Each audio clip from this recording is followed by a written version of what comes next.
Hi friends, നിങ്ങൾക്കെല്ലാവർക്കും സുഖമാണെന്ന് വിശ്വസിക്കുന്നു. ഇന്നില്ലേ ഞാൻ നിങ്ങളോടൊപ്പം ഷെയർ ചെയ്യുന്നത് നമ്മുടെ ഹിസ്റ്ററിയെക്കുറിച്ചാണ് കേട്ടോ. നമ്മുടെ ഹിസ്റ്ററി എന്ന് വെച്ചാൽ നമ്മുടെ ഫാമിലി ഹിസ്റ്ററി.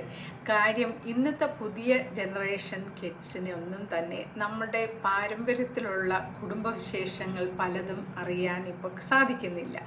പ്രത്യേകിച്ച് നമ്മളിപ്പോൾ എല്ലാവരും ന്യൂക്ലിയർ കുടുംബമാണ് അല്ലേ. കൂട്ടുകുടുംബം വളരെ അപൂർവമാണ്.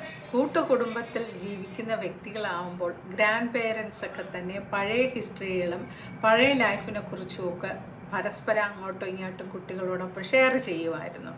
ഇന്നത്തെ തലമുറയ്ക്ക് സമയവുമില്ല, അവർക്ക് ഷെയർ ചെയ്യാനുള്ള ടൈമും ഇല്ല അല്ലേ. രണ്ടും ഒന്ന് തന്നെയാണ്. അവർക്ക് ഷെയർ ചെയ്യാനുള്ള ടൈം ഇല്ലാത്തത് കാരണം നമ്മുടെ കുട്ടികൾ അതൊക്കെ മനസ്സിലാക്കാൻ വൈകുന്നു.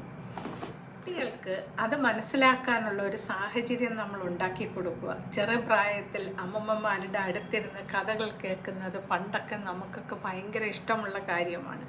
അതുപോലെ തന്നെ എനിക്ക് 3 ഗ്രാൻഡ് കിഡ്സ് ഉണ്ട്. അവർക്കും ഞാൻ കഥ പറഞ്ഞു കൊടുക്കുന്നത് വളരെ ഇഷ്ടമുള്ള ഒരു കാര്യമാണ്. കഥ പറഞ്ഞ് അവസാനം എൻ്റെ കയ്യിലുള്ള കഥകളെല്ലാം തീരുമ്പോൾ ഞാൻ കഥകൾ ഉണ്ടാക്കി പറഞ്ഞു കൊടുക്കാറുണ്ട്. പക്ഷേ അവർ വലിയ കൗതുകത്തോടു കൂടിയും വളരെ ഇൻട്രസ്റ്റിങ്ങോടുകൂടിയാണ് അത് കേൾക്കുകയും ആസ്വദിക്കുകയും ചെയ്യുന്നത്. അപ്പോൾ ആ ഒരു സാഹചര്യം നമ്മുടെ കൊച്ചു കുട്ടികൾക്ക് നമ്മൾ ഗ്രാൻഡ് പേരൻസ് എന്ന നിലയിൽ തീർച്ചയായിട്ടും അവർക്ക് പറഞ്ഞു കൊടുക്കുക.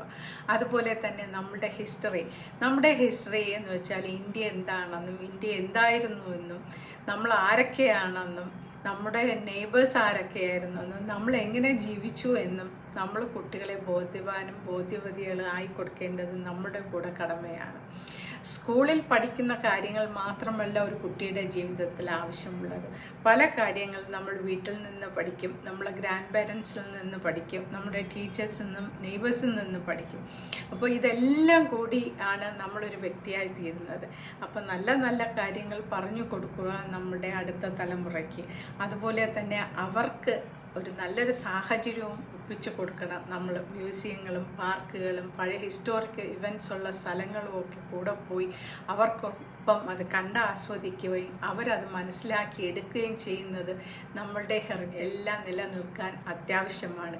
നമ്മളുടേതായ ഒരു എഫേർട്ട് എടുത്ത് നമ്മുടെ കിഡ്സിനെ ഇതെല്ലാം ഓർമ്മപ്പെടുത്തുക, അവരെ മനസ്സിലാക്കി കൊടുത്തുക. പുതിയ തലമുറ ഇത് നല്ലതുപോലെ ആസ്വദിക്കട്ടെ. കാര്യം അവർക്കിന്ന് ഒരുപാട് ചാൻസസ് ഉണ്ട്. നമ്മൾ ചെറിയ ട്രിപ്പുകൾ പോകുമ്പോൾ നമ്മുടെ ഗ്രാൻഡ് കിഡ്സിനെ കൂടി കൂട്ടുക, അവർക്കൊപ്പം യാത്ര ചെലവഴിക്കുക, അവർക്കൊപ്പം പഴയ ഓർമ്മകൾ പുതുക്കുക. അതുപോലെ തന്നെ നമ്മളെ ഹിസ്റ്ററി അവർക്ക് പറഞ്ഞു പഠിപ്പിച്ചു കൊടുക്കുക. അതിലവർക്ക് താല്പര്യം ജനിക്കട്ടെ. ഇന്ത്യ എന്താണെന്നും എന്തായിരുന്നുവെന്നും ഇപ്പോൾ എന്താണെന്നും നമ്മുടെ കുട്ടികൾ നല്ലതുപോലെ മനസ്സിലാക്കട്ടെ. Thank you for watching and see you soon with another vlog. Till then, bye for now. Take care. Bye.